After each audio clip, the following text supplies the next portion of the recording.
Hello అండి అందరికీ.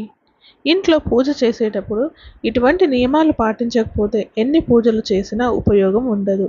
ఆ నియమాలు ఏంటో మనం ఇప్పుడు ఈ వీడియోలో తెలుసుకుందాం. పూజ చేసేటువంటి గదిలో వినాయకుడి యొక్క చిత్రపటాలు ఒకటి కంటే ఎక్కువగా ఉండకూడదు. ఈ విధంగా ఉండడం వల్ల శుభకార్యాలలో ఆటంకాలు ఏర్పడతాయి.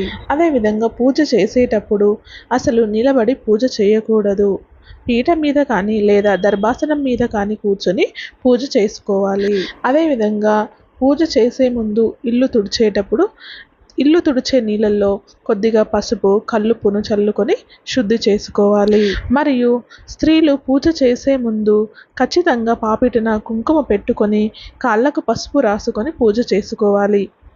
మంగళవారం నాడు కానీ శుక్రవారం నాడు కానీ అమావాస్య నాడు కానీ దేవుడి యొక్క పటాలను శుభ్రం చేయకూడదు.